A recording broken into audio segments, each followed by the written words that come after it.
别管我，你走！再多说一个字，你就死在这儿！告诉我你是谁？等我，不管多久，等我来找你。你叫什么名字？那个字跟疤一起长进了我骨头里。8年，我等了他整整8年。姐姐，这门亲事委屈姐姐了。我这身子入秋就渴，受不得。上个月你放纸鸢跑了一下午，我隔墙都听见你笑，哪儿来的渴？那地方虽说是个坑，可总得有人填。山高水远，各过各的。姐姐多保重啊。万宁，你今天每个字我都记住了，一个字都不会忘。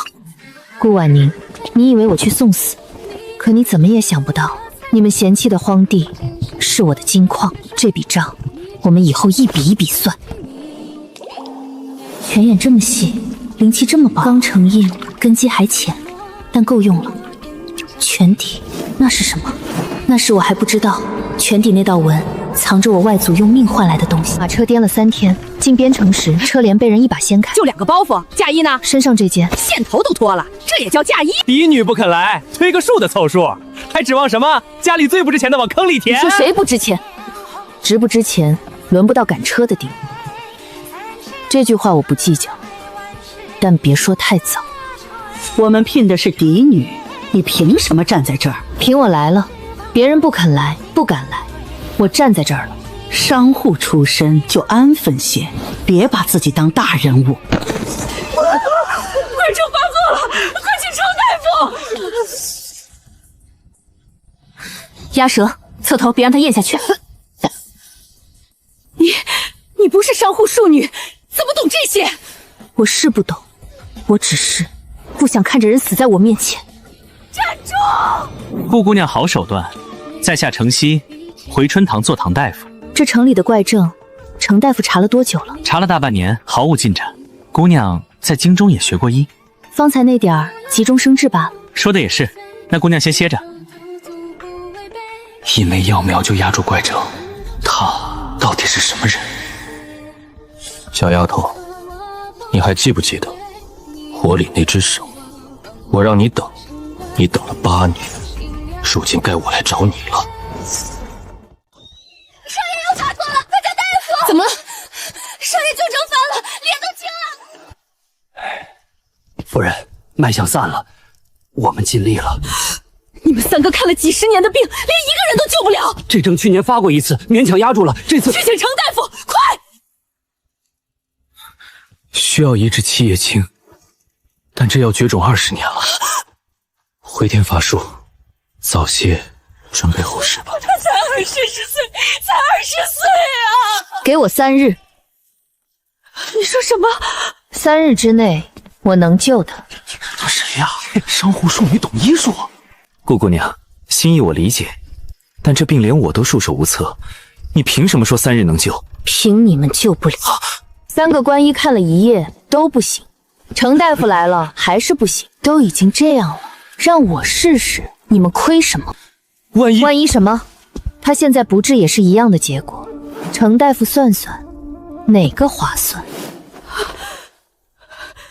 你真能救？我需要后院那片荒地，用3天。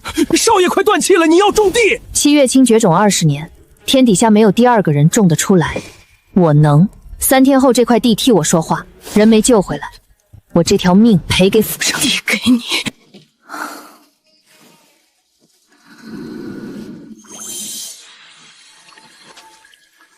七叶青真的有，根基太浅，移出去会死，得用种子，只取2粒，母猪留着退路。泉底够了，3天，我让这片荒地替我开口。少爷快不行了，他种地，脑子有毛病吧？3天啥也种不出来，看他怎么收场。第1天过完，地面什么动静都没有，就这1根毛，我家野草都比这长得快。哼，3天种出绝种药，他怎么不说3天种出金子呢？昨天还是一片死灰，今天像被人换了一层皮。七片叶青脉纹，这是七月青，不可能，绝种20年了，你自己看，错不了。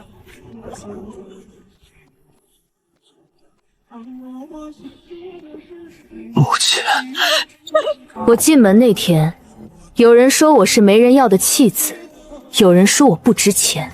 我低头喊了一声母亲，不是因为我软弱，是因为我有教养。可这满屋子的大夫，3个官医加一个程神医，都说回天乏术，准备后事了。是我从那块你们连看都不想看的荒地里把药种出来的，是我把这条所有人都放弃了的命救回来的。从今往后，这城里谁的命金贵，谁的命该救，不由出身说了算，由我的药说了算。谢谢。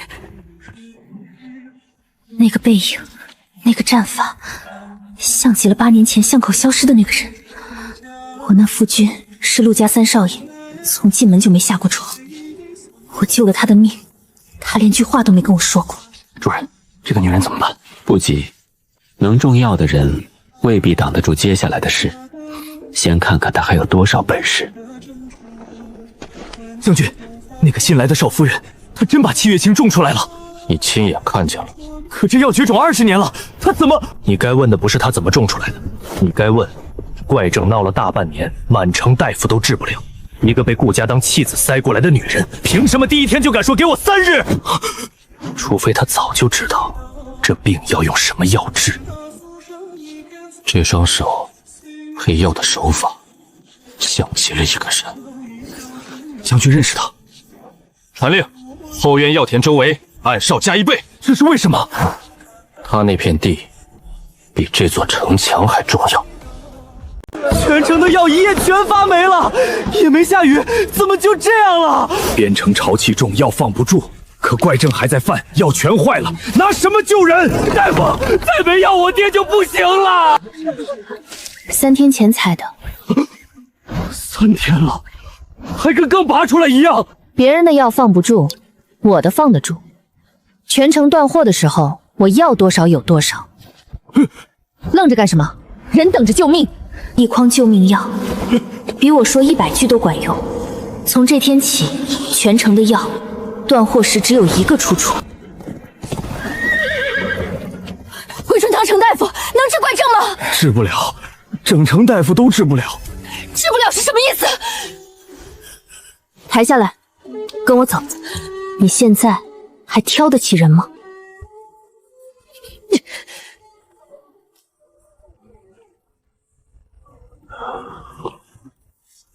婉儿，多少钱？你老叔的命不是钱能算的。刚才是我混，江湖人习惯拿钱了恩。我走南闯北这么多年，谁的人情都不欠，头回栽在种地的手里。我叫苏婉，这条命系你顾昭宁的，你要使唤，随时开口。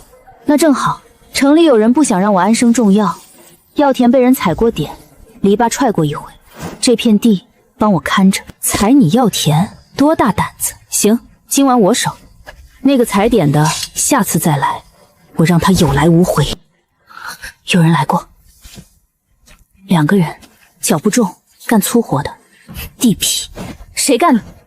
这是踹的人自己回来修的。不止这一次，前天地痞来闹事，第2天人就没了。昨天云水渠堵了，今早自己通了。每次想查，什么线索都没。脚印清得这么干净，这人不想让你知道是谁，手脚这么利索，不是普通人。这人到底是谁？管他是谁，反正不是来害你的。有人暗中护着你，你还嫌？顾姑娘，七叶青绝种20年，你这药种哪儿来的？我外祖传下来的。你外祖什么人？可有1级？周大夫，你铺子里的药昨晚是不是又坏了一批？你现在2个选择：一，站这儿查我种子来路，查完城南等药那几个人可能就没了；二，拿我的药去救人，来路的事回头再说。选哪个？就这么让他拿走了？他那语气分明是冲你来的。他拿走了药，就欠我一个人情，下次再开口质疑，他得先想想手里的药是谁给的。你这个人比我想的阴。不叫阴，叫让事实走在嘴前面。顾姑娘的药是好使，可绝种20年的东西一夜冒出来，要是传到京城，上头会怎么想？我不是说他有问题，只是万一哪天查下来用了他药的人，都得跟着担监色。稳妥起见，留个心眼的好。程大夫这是在说谁的药？用了要担干血。这位姑娘是，我不过随口一谈。随口？我老叔的命是顾姑娘的药从阎王手里抢回来的。你说用了他药要担干血，那你倒是去京城告啊，我陪你去，看上头是信救活人的药，还是信你这张嘴。姑娘性子真烈，告辞。姓程的当街下绊子，我当面怼回了。你怼他做什么？他都欺负到头上了。他要的就是有人跳脚，你一跳就是心虚护短。他吓唬得了周大夫，吓唬不了城南那10几家等要救命的百姓。谁的药管用，老百姓心里比谁都清楚。嘴说的话，风一吹就散。命是我救的，这个吹不散。那姓程的，我越想越不对劲儿。他今天那些话不像临时起意，是在布局，先断你的路。可他为什么要断你？你来边城才几天，碍着他什么了？这城里怪症闹了大半年，城西看了大半年，他要真想治，半年够不够？一个行医7年的大夫，连个怪症的头绪都摸不到，你信吗？他来边城7年，我爹出事3年，怪症闹了大半年，这3个时间排一排，他全赶上了。你帮我查我爹的事，我帮你盯城西，他再去找谁说什么，一个字都跑不了。行，你盯人，我种药，他断他的路，我走我的。我爹苏远山，边城守将，3年前被人扣了顶通敌的帽子，满门抄斩，我不在家逃了一命。从那以后做镖师，走南闯北，就为查一件事：我爹到底通的什么敌？证据在哪儿？谁递上去的折子？3年了，一个字都查不到，卷宗全封了，经手的人要么死了，要么调走了，像是有人提前把所有线索抹干净。这些话别跟任何人说，查到实证之前，他是好人，看谁先撑不住。一定是他，因为他手里的是嘴，我手里的是药。地皮拿下了，回春堂弟的话。压着，别声张。是。那个苏啊，是苏远山的女儿。苏远山，当年的通敌案，多一个查真相的人，不是坏事。药田的暗哨加一倍，不许撤。顾昭宁，你离真相越来越近了，但最危险那一步还不是现在。顾昭宁，将军中毒了，浑身发青，军医没见过。人在哪儿？正厅，御医都摇头了。少夫人，这都查不出来，脉象全是乱的。别说话。这毒的底子是7月青。7月青不是救命药吗？怎么成毒了？还有一味半生草叫青丝蔓，单独无毒，混进7叶青就是剧毒，跟七青叶一样。20年前绝种，能弄到这味毒的人，一定精通药理。这不是误中，是有人故意下的。想解毒还得用7月青，但配法完全不同。我去采药，一炷香内不许动它，不许喂任何东西。是。7叶青绝种20年，青丝蔓也绝种20年，这东西从哪冒出来的？你问到点子上了，能弄到青丝蔓，又懂它药性的人，全城没几个。城西没有证据，先别说，救人要紧。毒入的太深，得施针引药走经脉。这道疤，这个形状，这个位置，和8年前那只少年的手一模一样。顾昭宁，怎么了？没事。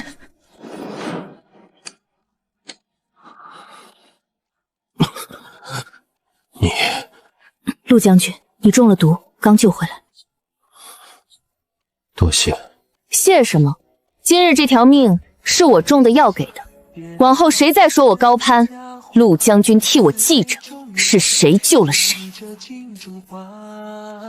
顾昭宁，施针的时候你看见了，你的手在抖，但你没认我，你不敢认。没关系，还不是时候。等我把放火的人亲手拖出来，那一天我自己站到你面前。城东有个老药商，病了半个月，反反复复。我看了几回拿不准，想请姑娘一起去会诊，2个人总比1个人稳妥。程大夫行医7年，什么病没见过，还需要我？7月清之后，满城都知道姑娘医术了得，请高人帮忙是为病人好。走吧。你信他？不信，但他当面请，我不去，传出去就成了我摆架子，见死不救。你手要甜。这方子我斟酌了几日，姑娘看看如何？前4位我没意见，但最后1位要3000。程大夫是认真的？怎么，有问题吗？用3联配着病人的虚症底子，不是治病，是催命。催命！姑娘说中了，这病人湿气太重，不下猛药压不住。他脉虚气浮，底子已经亏空，再用3000下去，不是压湿气，是把他最后一口气压没。这个药不能过量。程大夫行医7年，不会不知道。姑娘说的对，是我疏忽，最近看诊太多，走了眼。走眼？你这方子前4位写的极稳，用量分毫不差，偏偏最后1位量翻了3倍，这不像走眼，像是特意的。顾姑娘误会了，不过姑娘能当场看出来，可见医术远在我之上。这病人就交给姑娘开方吧。谁都没撕破脸，谁都心知肚明。那我就不客气了。姑娘医术确实好，不过我有句话提醒姑娘，边城这地方会治病的人受人敬，但太会治病的人容易让人睡不着觉。程大夫在提醒我，还是在警告我？提醒，善意的提醒。那我也提醒程大夫一句，写方子的时候仔细写，下次再走眼，可能不是每个人都会像我一样，只把方子搁在桌上。他视我深浅，我也试出了他的底。这城里最该防的就是这张笑脸。你进门才几天，就在城里到处抛头露面。我说过，没船不准乱走。那是病人，程大夫请的，病人也轮不到你。够了，我的命是他救的，这座城的病是他要治的，谁给他脸色，就是给我难看。你身子还没好，少在风口站着。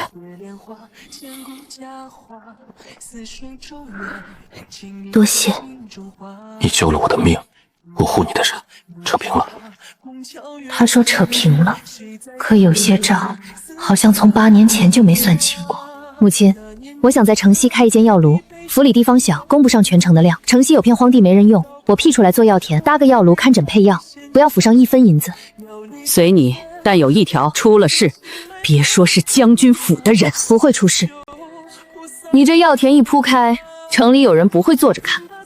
商路要往城南城北送，你一个人跑不过来，所以你来。药炉赚了钱，1分不少你们的。这还差不多。路我来走，你们来找我看病，我都看了，但我一个人种药，全城几千口人，种到什么时候去？我教你们种。少夫人，咱边城的地石头比土多，种什么死什么。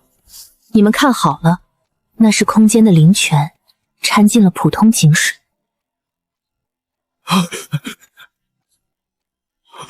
这块地10年没刨动过，怎么就软了？继续看。等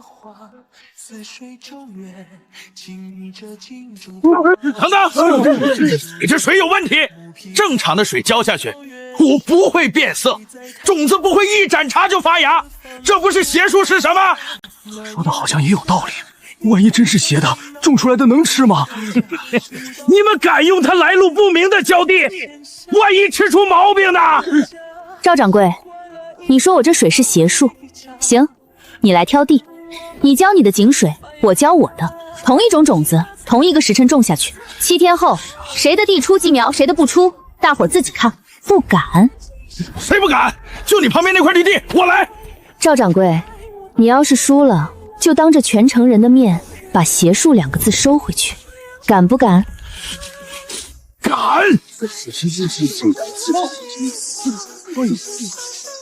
右边全出苗了，左边一根毛都没有。7天到了，全城都看着的那句话，收不收？收了，行了吧？顾姑娘，我信你，我要试，我也是，我一个。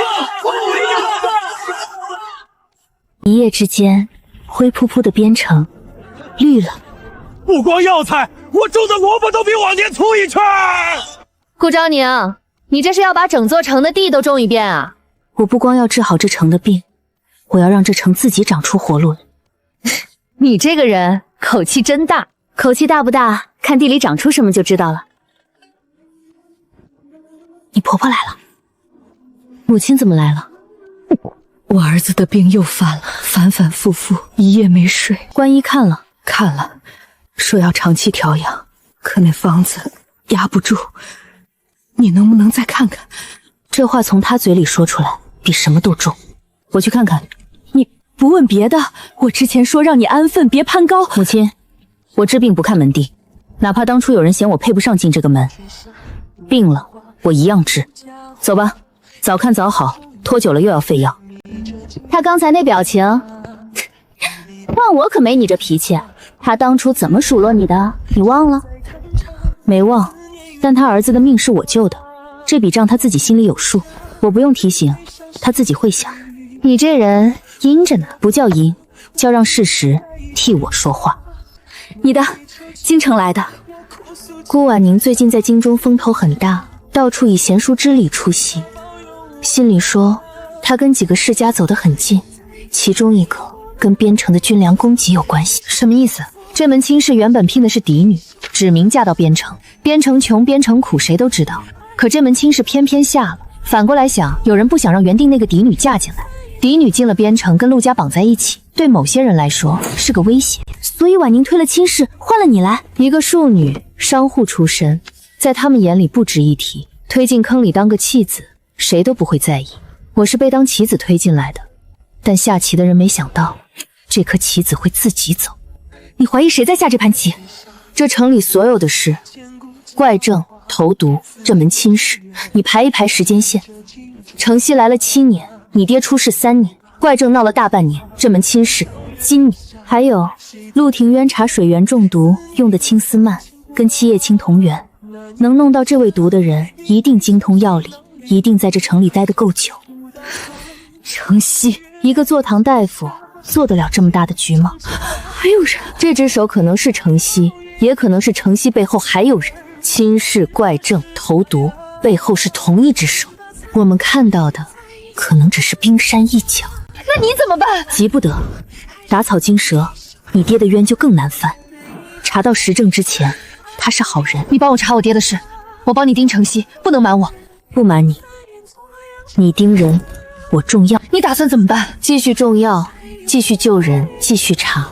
他们以为推一颗棋子进来就完了，我让他们看看，这颗棋子能把整盘棋翻过来。一封信把8年的局掀开了一角，边城、怪症那门亲事全指向京城。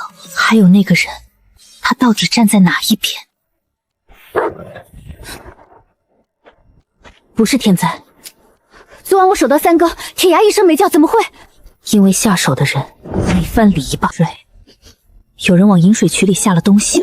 一味叫断根的药引无色无味，不伤人，专烂药材的根。懂药，知道我靠饮水渠灌田，还算准了铁牙闻不出来。城西这一手比踹篱笆狠多了。这是断根，失传几10年的损药方，能配出这个的，整座城只有一个坐堂大夫。那还等什么？我现在就去回春头掀了他的摊子。凭什么掀？凭这把蕉叶。他一句你田里自己生了病赖到我头上，你怎么接？他要的就是我沉不住气上门闹，我一闹就成了种不出药迁怒神医的泼妇。可城南还有10几个怪症病人等着续药，你这田医费……姑娘，我爹今早又犯了，比上回重，你那药还有没有？先拿这些应急，3天的量。3天后呢？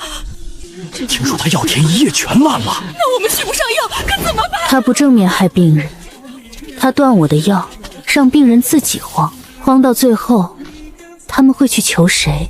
莫慌，顾姑娘的药虽好，可终究是一个人一块地，断了就没了。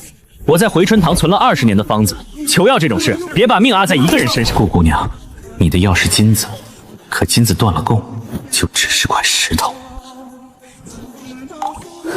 灵泉能救活药，可七月青从育苗到成药要3天。3天就3天，重新种不就行了？城南今天断药的那几个，撑不到我新药出国。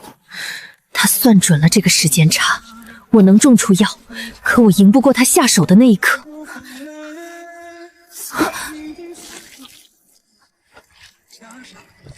顾姑娘，求你！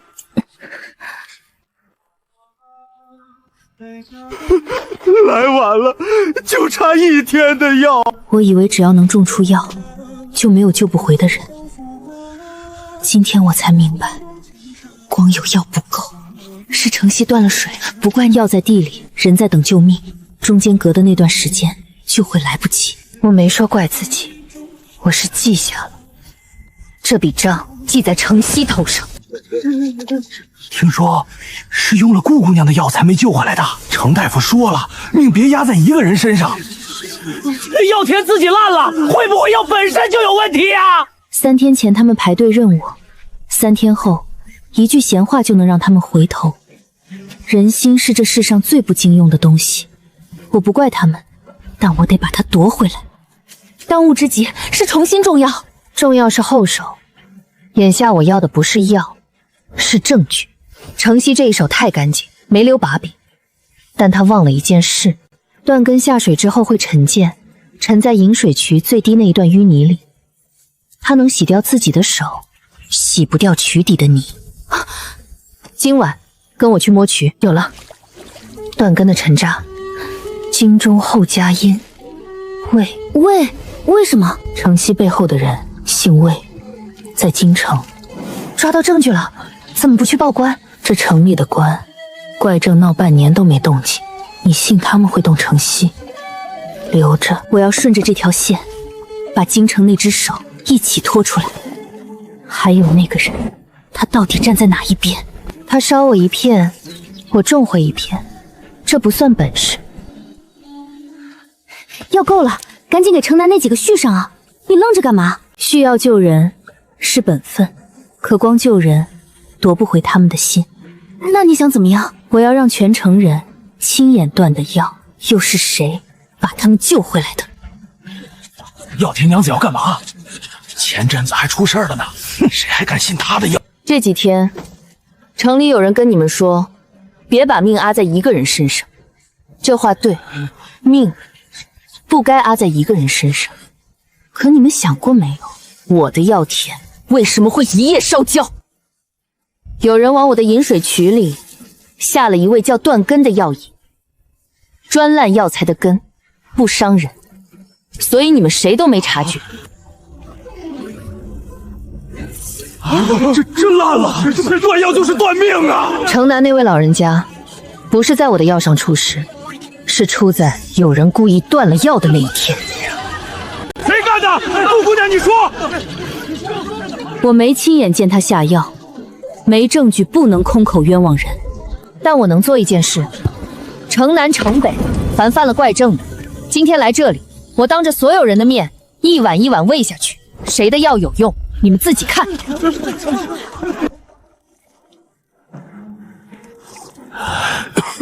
我没说一句重话，药替我说了。是我们糊涂，听了闲话，差点害了药田娘子。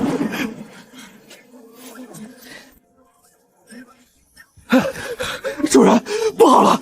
顾少宁把人全救活了，人心全倒向他了。他没指名道姓。没有，他说没有证据，不冤枉人。可越是这样，百姓越信他。不指名，他在等我自己沉不住气跳出来。钦差将至，魏大人催得急，这女人偏偏又翻了身，不能再等了。今晚连人带田一起烧干净。来了，东边，东边是幌子，真正放火的在西边。声东击西，你守东边，西边交给我和铁牙。这片地是我的命，谁要烧，从我身上踏过去。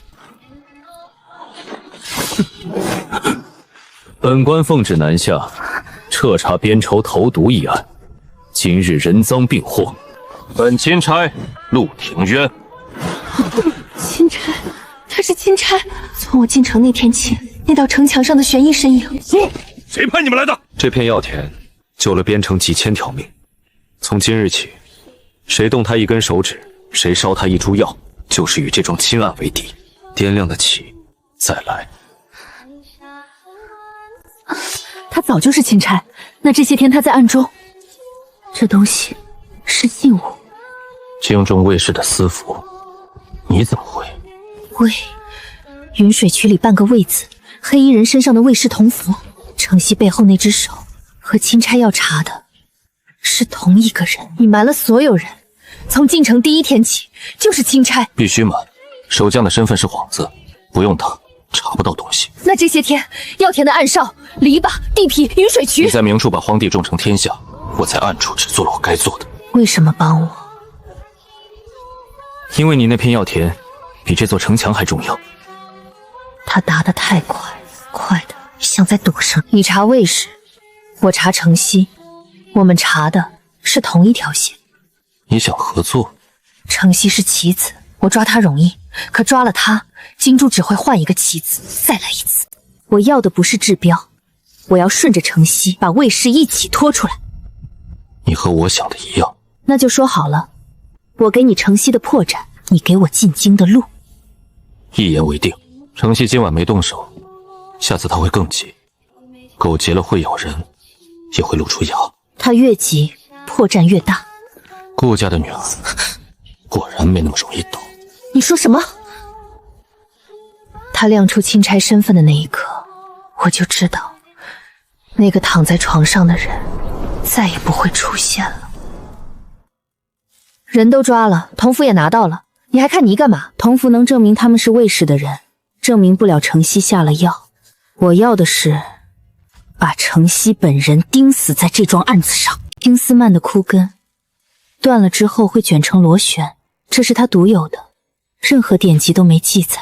青丝蔓，那不是陆庭渊种的那个毒？同源，能弄到青丝蔓的人一定亲手种过它。还有这个边城遍地灰土碎石，黄泥只有一处有，城东洼地，回春堂后面不到300步。那片洼地荒了几十年，谁会去那种种毒草的人在自家后院种青丝蔓，配进水源，再以神医的身份出来救人，一边放毒一边收钱收名。青丝蔓有个旁人不知道的脾性，长期碰它的人指缝间会留一层极淡的青痕，半个月不退。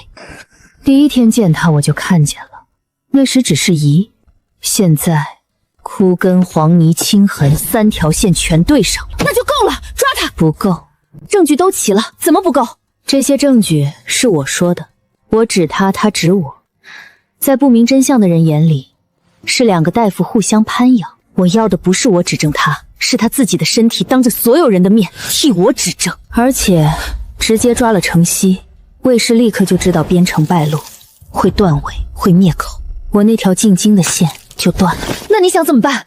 我请他来会诊，让他以为我还蒙在鼓里。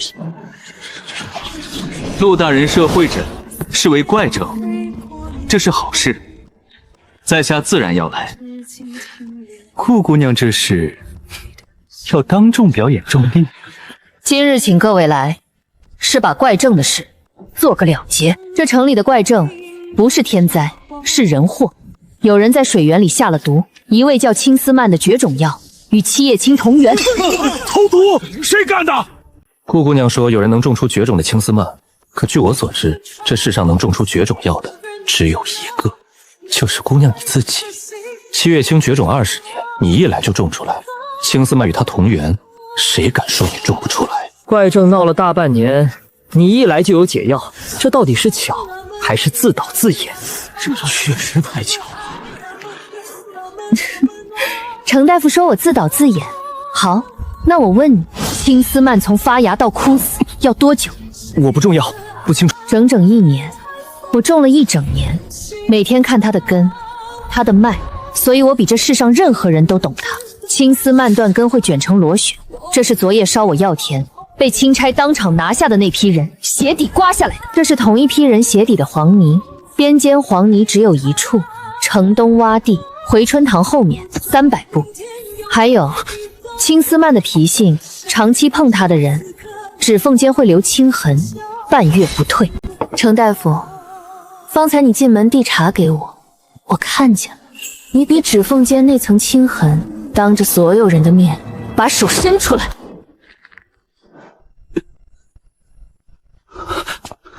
姑娘，这伸手。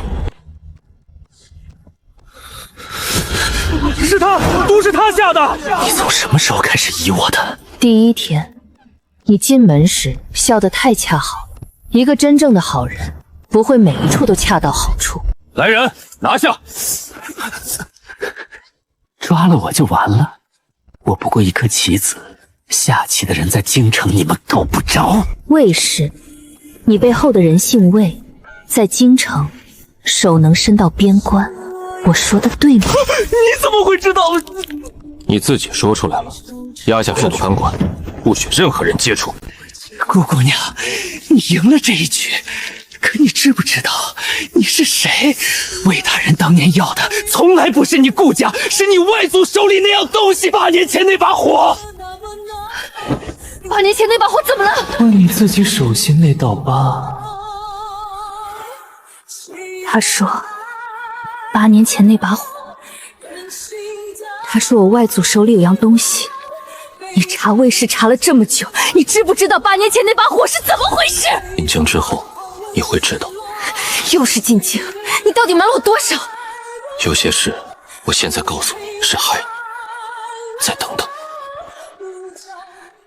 8年前那场火不是意外，有人纵火灭口，为的是你外祖手里的东西。昭宁，若你看到这封信，说明我已不在了。记住，那场火的真相藏在你外祖留给你的那枚药印里。8年前那场火不是意外，程曦说的和母亲的信对上了。外祖手里的东西，那枚药印到底是什么？那个从火里把我背出来让我等的少年，他知不知道这场火的真相？8年前的火，外祖的药印，京城的卫士，还有那个让我等的人，4条线缠成一个结，这个结在京城。城西只是开头，这笔8年的账，我要一笔一笔亲手讨回来。魏大人口信，你败露了，不能留。用完就杀，我替他做了8年的事。大人念你旧情，给你留个体面，喝了它比上刑台干净。告诉魏大人，他算漏了一步。顾家那个女人已经知道药印了，你们灭得了我，灭不了她手心那道疤。这盘棋还没完呢。他让我等了8年，如今我要进京了。到了京城，我倒要看看，是先查清那场火，还是先看清他到底是谁。人呢？不是要押进会审吗？昨夜程曦死在囚室，刺平毒，手脚干净，看守什么都没听见。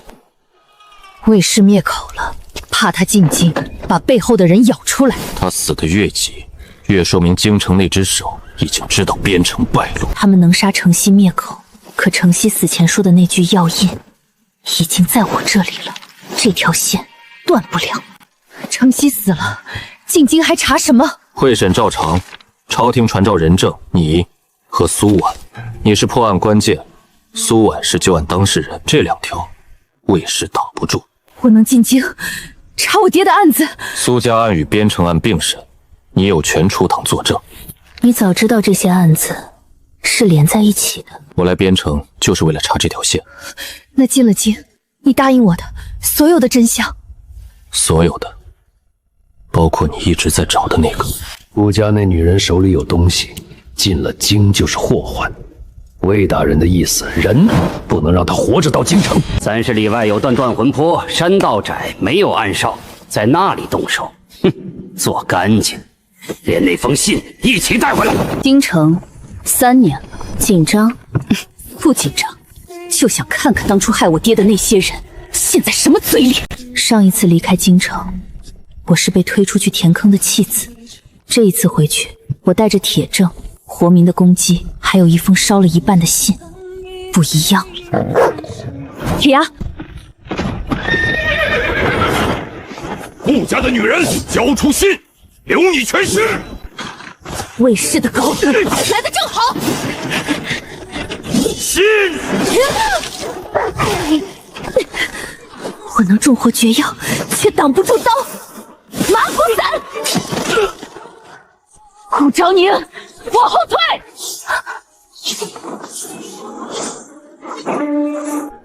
这个背影，这个挡在我身前的姿势，活口留下。伤到没有？你的手。我先一步赶来，埋了暗卫。卫士果然在这里动手。你为什么一直跟着这支车队？我说过，进京之前要护你周全。卫士豢养的死士。说，谁让你们来的？信谁让你们抢的？魏大人说那封信里有药印的下落，顾家那东西他要了8年。8年？魏崇找这枚药印找了8年。魏崇这个名字第一次清清楚楚的砸在我面前。8年前那场火，外族的药印是他。城西投毒是魏崇指使，8年前那场火是魏崇灭口，他要的是我外族的药印。我爹的通敌案3年前也是他。魏崇要边城，边城靠2样东西，兵和药。兵在你苏家手里，药在我外祖手里。他先一把火烧了药，再一顶帽子扣了兵。一盘棋，他下了8年。8年烧了我外祖，冤了你父亲，毒了一座城。这3笔账在京城一起算。你早就知道是魏崇。知道。你也知道8年前的火，知道我外祖的药印，知道我的来历。你到底是谁？为什么一直都在我身边？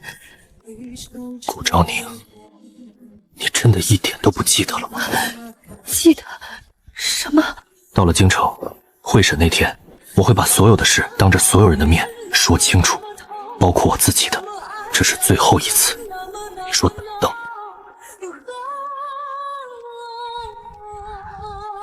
8年前，那只从火里伸出的手说了一个字：等。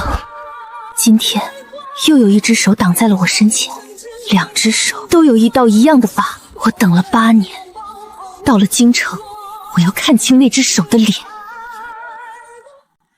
8年前，这座城把我外祖烧成了一团火。半年前，他把我当弃子填坑。今天带着残信和铁证，轮到他听我说话。会审定在3日后，大理寺。这3日，魏崇不会让你安生。我知道，他越不安生，越是怕。你那好妹妹在外头跪着求见，灰头土脸，跟逃难似的。让她进来。姐姐，说吧，你这副样子来找我，不是叙旧。城西的案子传回京城，所有人都知道那门亲事是我推的了，世家断了往来，我名声全毁。姐姐，求你帮我遮一遮。你当着帘子笑我去送死的时候，说什么来着？姐姐，你说山高水远，各过各的。如今你千里来寻我，看来这世上的事，从不是被人挑剩下的，就一定差。那块你嫌弃的荒地，我种出了金子；那座你当作坑的边城，我一个人撑起来。你今天来求我，不是因为我赢了，是因为你当初以为把我推开，你就能一直赢。可惜你赌错了人。我不替你撒谎，也不落井下石。你做了什么，你自己担。那我怎么办？顾家已经把我从土除府除名了。名？那丫鬟说的，怕受牵连。顾家家主把他除了名，他跪了1个时辰，家主没开门。你可以学一样东西。什么？学怎么靠自己站起来。我被你推到边城那天，也没人教我。对不起。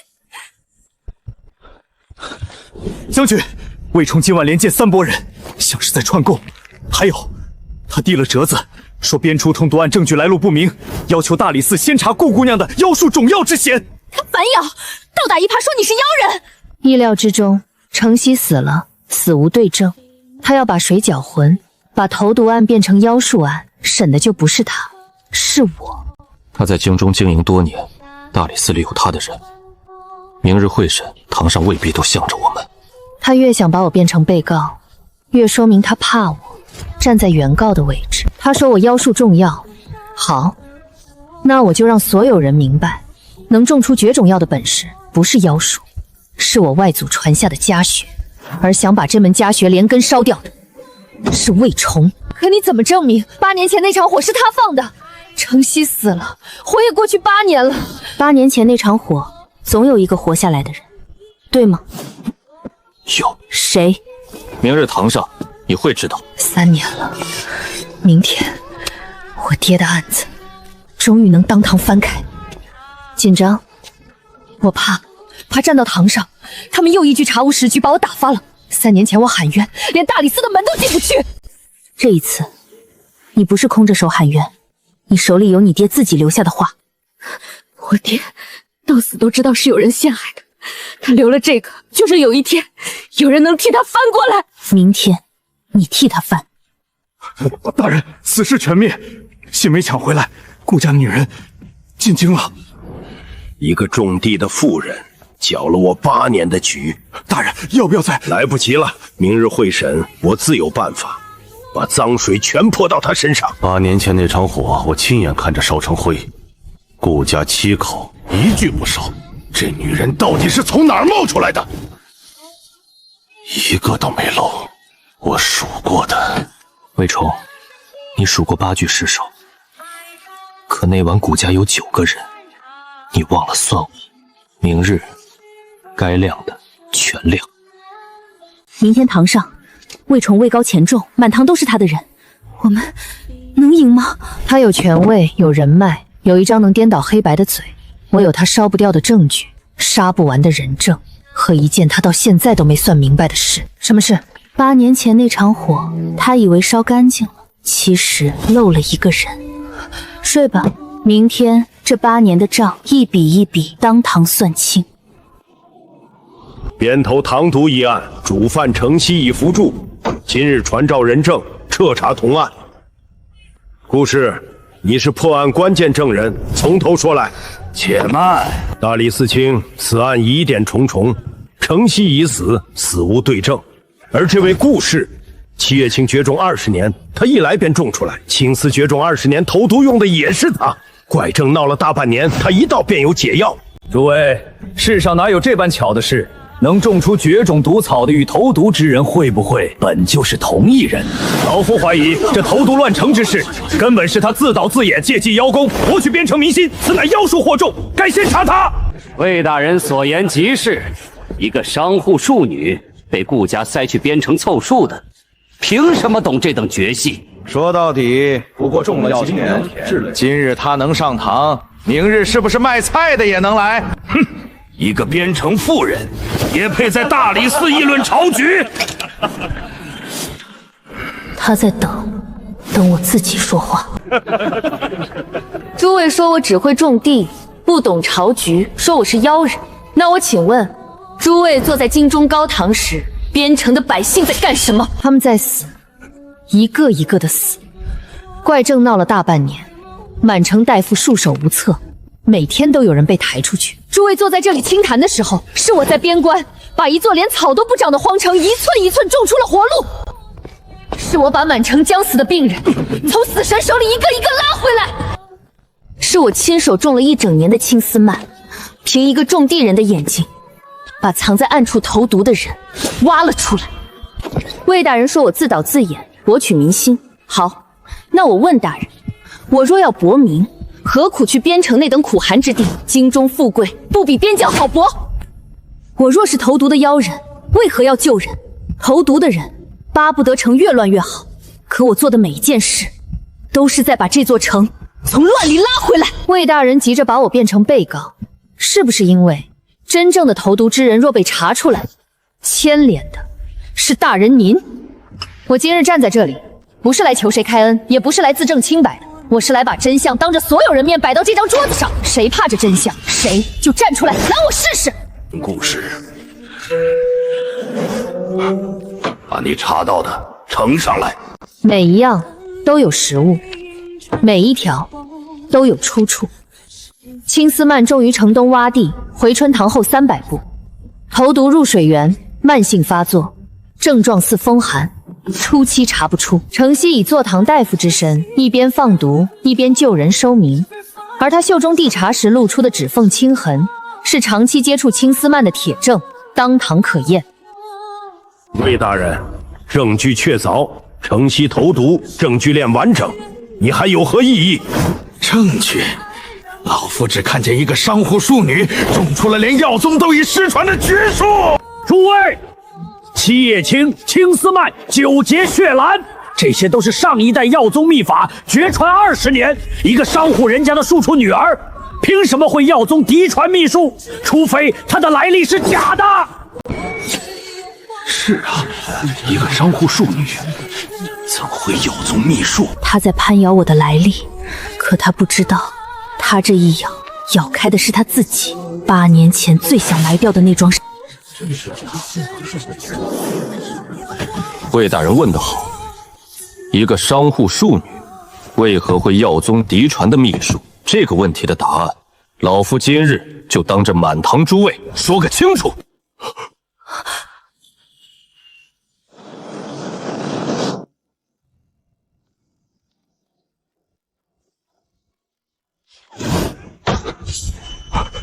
这是宗师令，陆恒，赵平侯陆恒，赵平侯，8年前那场大火，陆恒一家不是满门陨亡了吗？昭平侯陆恒是我父亲，我并非什么边陲守将。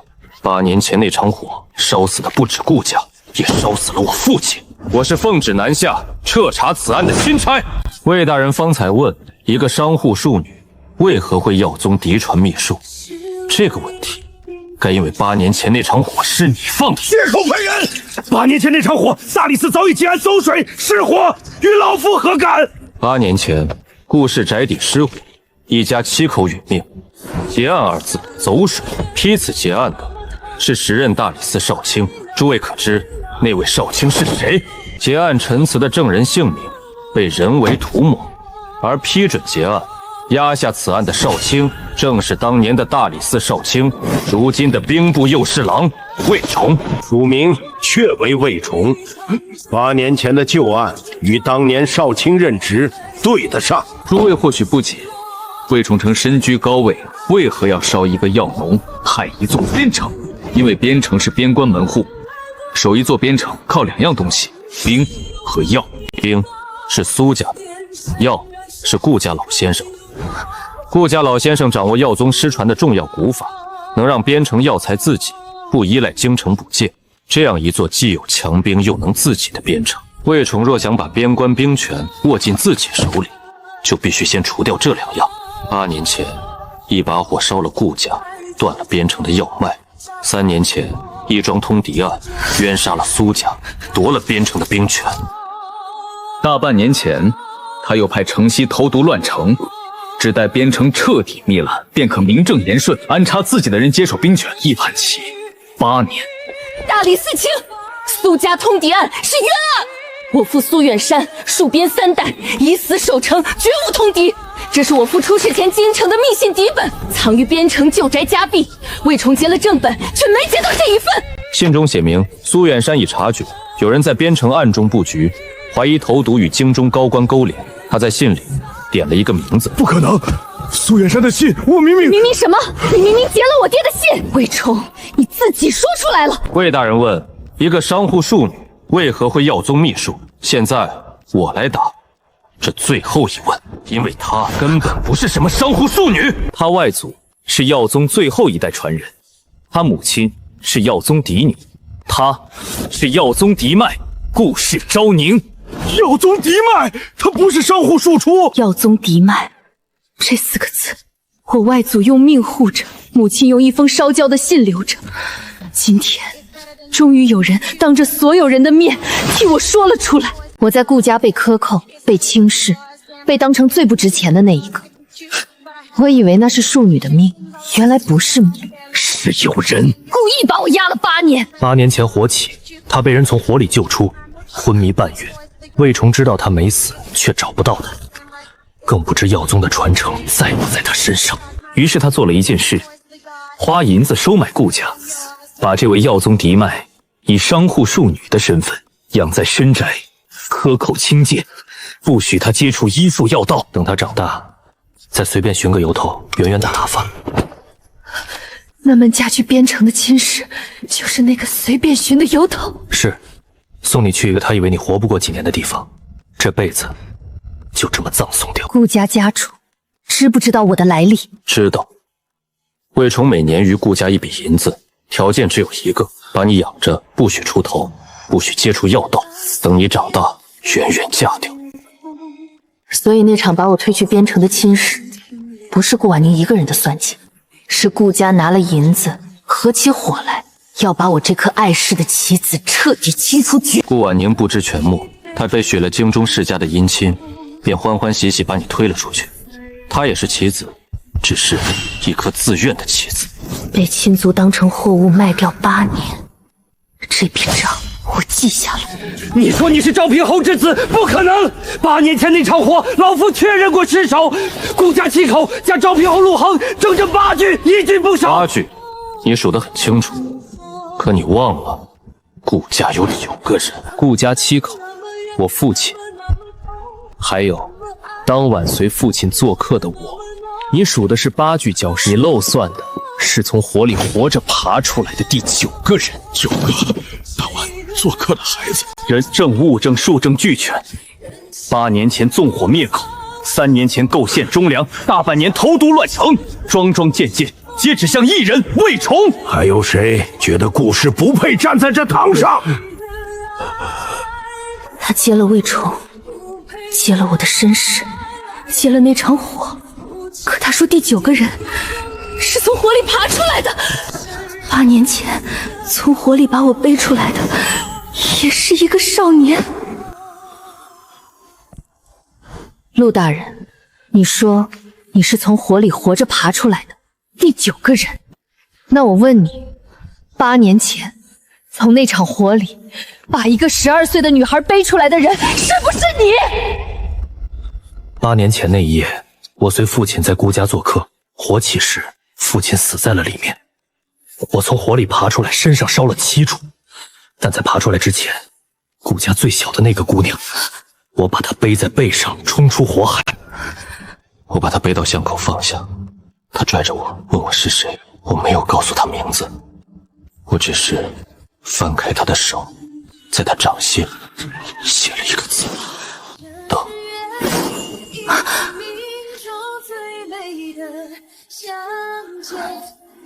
是你，一直是你，是我。8年，你让我等了8年，你就在边城，你一直在我身边，为什么一个字都不肯认？因为认了你，你就成了魏崇的靶子，放火的人一日不除，我一日不敢认你，认你就是把你再推回那场火里。这8年，你在明处把荒地种成天下，把自己一寸一寸从泥里挣出来。我在暗处，药田边的篱笆是我派人修的，闹市的地痞是我派人清的，堵了的引水渠是我派人通的。你进城那天起，药田四周的暗哨就没撤过，断魂坡那一剑我也赶上了。如今放火的人就跪在这堂上，路通了。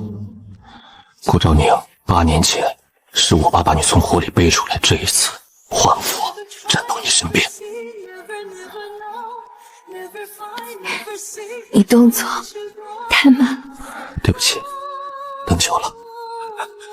第9个人，一个14岁的孩子身上烧了7处，还背着一个人，怎么可能爬得出来？你觉得不可能，可我站在这里了。 8年前纵火灭口，3年前构陷苏家，大半年投毒乱城，昨日断魂坡劫杀人证魏崇，人证物书书证俱全，你还有何话说？来人！兵部右侍郎魏崇纵火构陷投毒劫杀人证罪证确凿，革职拿下，收押待3司会审。就算抓了我，背后还有人，这盘棋够不够得着，不是你该操心的。压下去。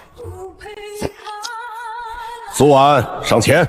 3年前苏远山通敌一案，经查通敌证据皆为伪造，大理寺即日撤销原判，苏家通敌之罪全部推翻，苏远山忠名复原，录入勋册。苏婉，替我父谢朝廷公道。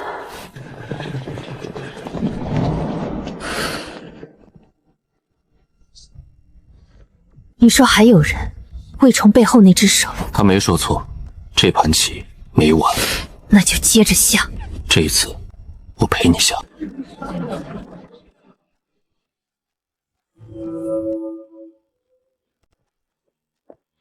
3年前接到消息那天，我在北边跑镖，连夜赶回来，家没了，人没了，连块牌位都没给我留。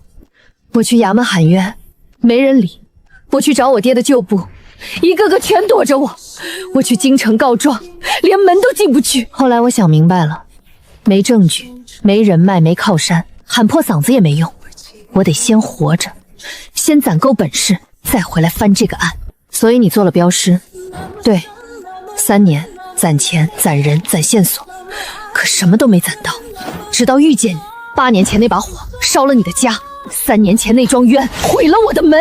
可你看，烧不尽的长出来了，压不住的站起来了。这一仗算我们一起赢的。算。魏崇削职收押，交3司会审。城西同党中大半是被裹挟的，按律办，无扩大。我不是说那些喽啰，魏崇的家人呢？他害了我全家。你爹当年被冤的时候，最痛的是什么？是无辜受难。苏将军一辈子光明磊落，最后被扣顶通敌的帽子，全家跟着遭殃。你若反过来做一样的事，你对得起他吗？行，按律办，但魏崇本人一定要判到底。好不了。今日堂上，你接了我外祖是药宗传人，可你没提药印。你知道药印？我母亲留下的。她说8年前那场火是冲着我外祖手里的药印来的，说真相藏在他留给我的东西里。我找到了，在我外祖留给我的方寸药炉里，灵泉泉底刻着一道药宗印纹，那就是药印。它能激活药宗失传的重要古法，我能重活绝种药，不是天赋，是因为我持着这枚印。所以今日堂上我没提它。为什么不提？它能证明我的来历，堵住所有人的嘴。药印一旦公之于众，你不再是种地的妇人，也不只是药宗嫡脉，你会变成争抢的目标。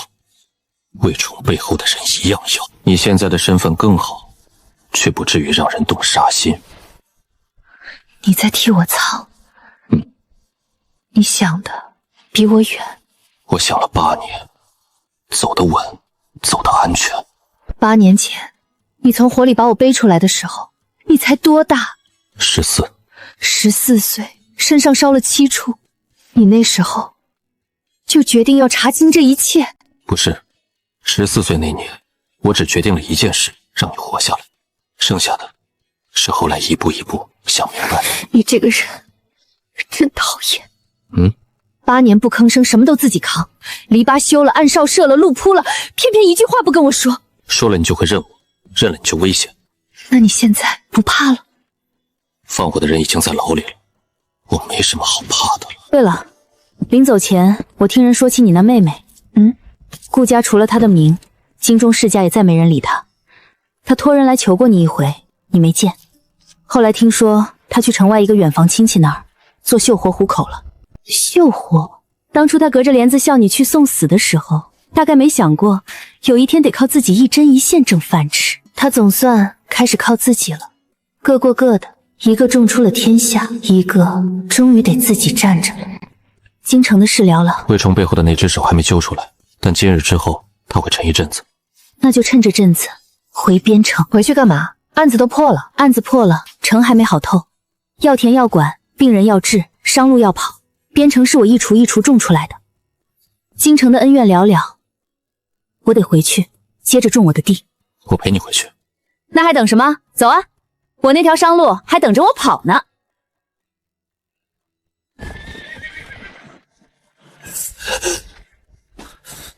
将军，魏崇传出消息，驿站井水被下了毒，是他留的最后一手。什么毒？毒蝉散，失传60年的蛊毒方，入口2个时辰不解就没救了。能解吗？解药只有一味9节血兰，绝种60年，比7月青还早。我有。魏崇赌的是天底下没人解得了这毒，他赌错了。药我有，可他要现配现煎，一炷香的功夫他撑不到。城南那条命教过我一次，光有药不够，我施针拖住他。苏婉烧水，陆庭渊把中毒的人全集中过来，快！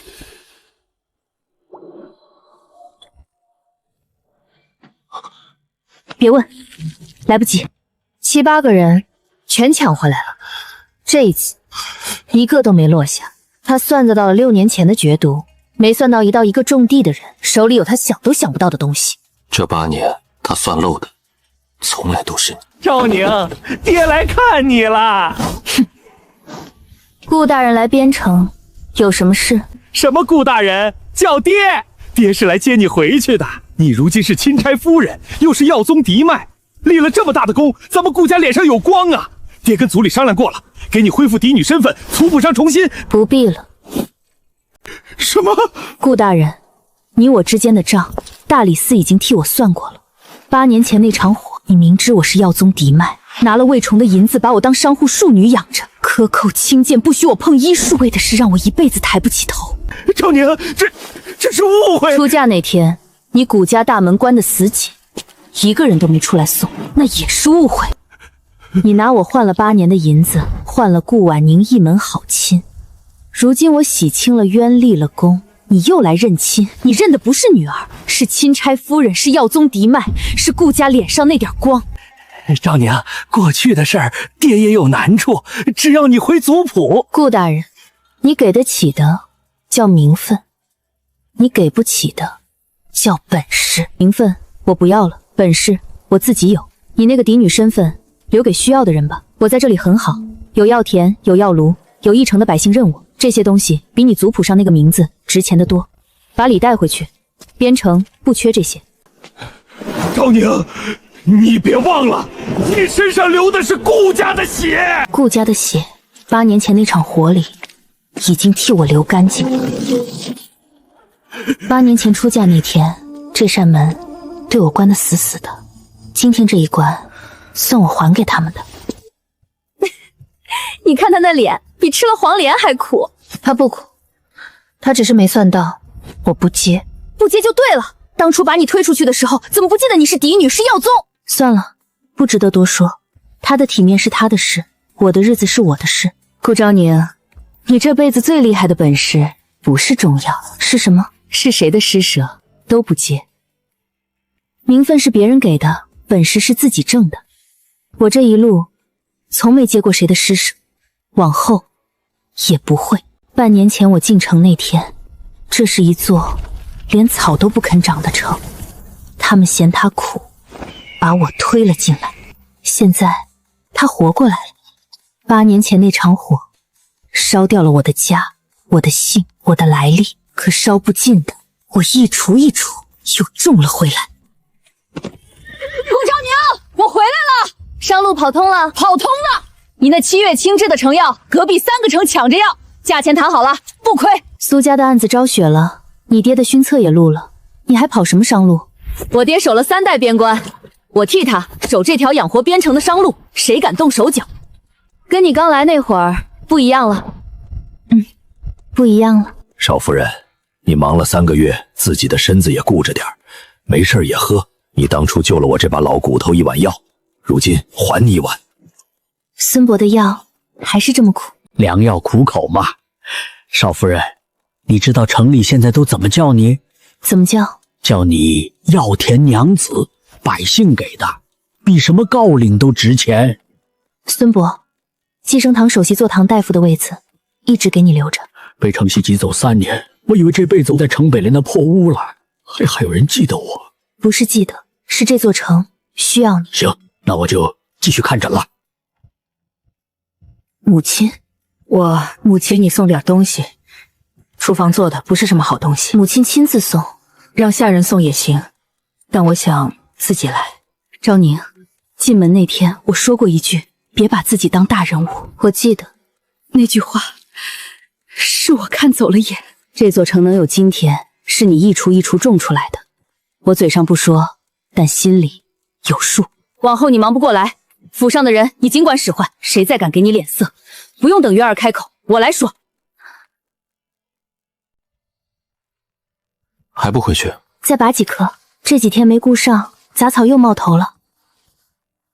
你会拔草？不会，但你再干，我就干。你那拔法会把药苗一起拔了，往这边捏根部。这样差不多。赵宁，我见过太多人想站到高处，你是头一个。自己把最低的那块荒地种成了高处的人。当年我从火里把你背出来，如今换你把我带到了光里。少说两句肉麻的，拔草。好，之前那个不算，这是新的。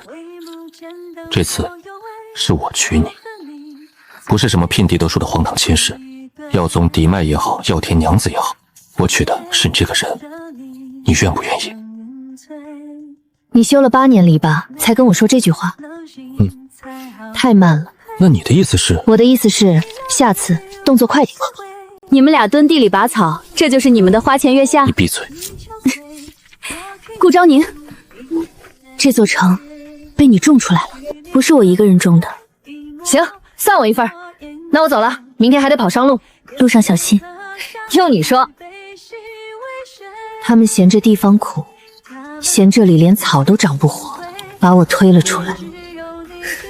我没有哭着活，也没有怨着活，我只是把那块谁都嫌弃的荒地一锄一锄种成了我的天下。那个在火里让我等的人，我等了8年，可这8年我才真正明白，我从不是在等谁来救我，我是在等我自己，把脚下的荒土种成谁都不敢再看清的沃里。一个人的分量从来不是别人让出来的位置，是你站在你亲手种出的土地上，所有曾经看清你的人都不得不抬头承认你赢了，赢得干干净净。魏城背后那只手还没揪出来，总有一天会揪出来。那一天来之前，我陪你种地，荒地种成了天下。火里那只手我终于握住了，往后的路我们一起走。